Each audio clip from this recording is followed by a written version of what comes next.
Alors nous allons continuer notre histoire dans les Actes des Apôtres, les chapitres 4 et 5. Il se trouve donc que les apôtres étaient mus par l'Esprit Saint. Et les disciples aussi, ceux qui suivaient le Christ. Et donc, nous dit l'évangéliste, ils mettaient tout en commun. Et donc, il y avait un homme qui s'appelait Barnabé. Et il avait un champ. Et il vendit son champ. Et il donna l'argent aux apôtres pour qu'ils puissent le partager avec les plus pauvres de la communauté.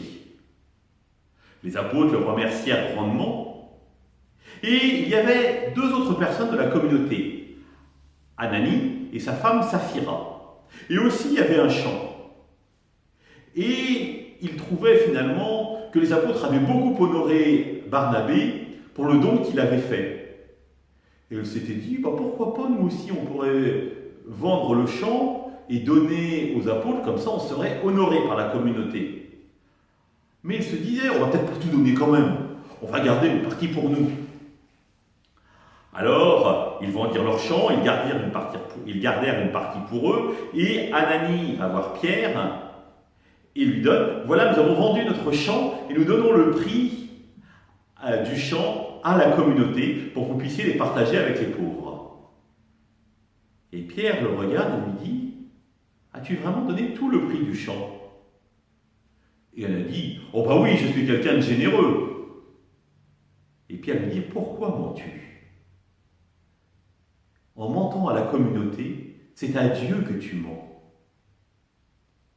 Et à cet instant, Ananie s'effondre devant Pierre, mort. Les gens se disent, le mensonge ne doit pas régner dans la communauté chrétienne, parce qu'autrement, Dieu va détruire, parce que le mensonge détruit la communauté. Donc, les gens emmènent Ananie pour aller le faire enterrer, et sur cet entrefait, Saphira, sa femme, arrive. Et elle dit à Pierre, alors, mon mari t'a donné le prix du champ? Et Pierre lui dit, oui, c'est bien telle somme que vous avez vendu le champ. Et elle lui dit, oui, tout à fait. Et Pierre de lui dire, pourquoi mens-tu à Dieu? C'est incroyable, regarde. Les gens emmènent ton mari mort. Et en voyant cela, Saphira s'écroula elle aussi. Et on alla l'enterrer.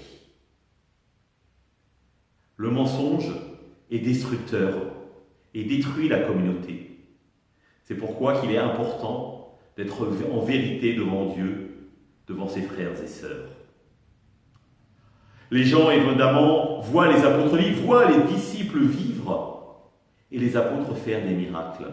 Et donc, on amène de tout Jérusalem, de toute la Galilée, des malades à Pierre et aux apôtres pour qu'ils les guérissent. Et ceux-ci le font.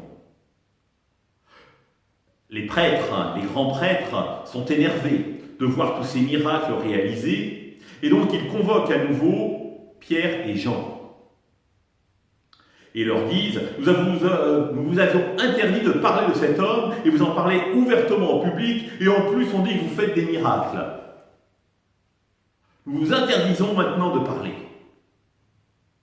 Et Pierre de répondre, il vaut mieux désobéir aux hommes que de désobéir à Dieu. Nous ne suivons que les ordres de Dieu.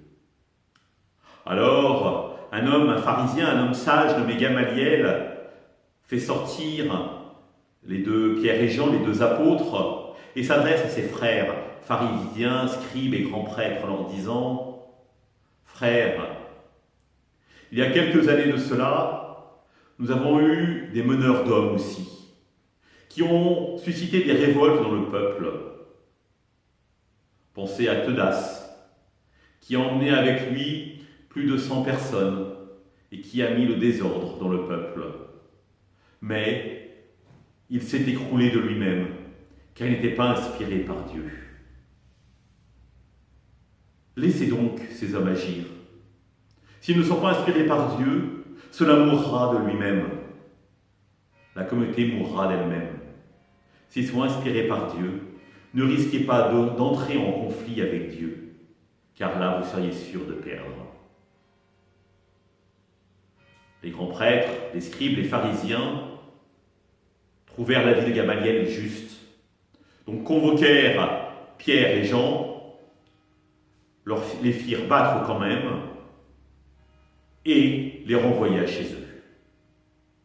La communauté célébra le retour de Pierre et Jean, qui, eux, étaient heureux d'avoir souffert pour le Christ. À demain, les enfants!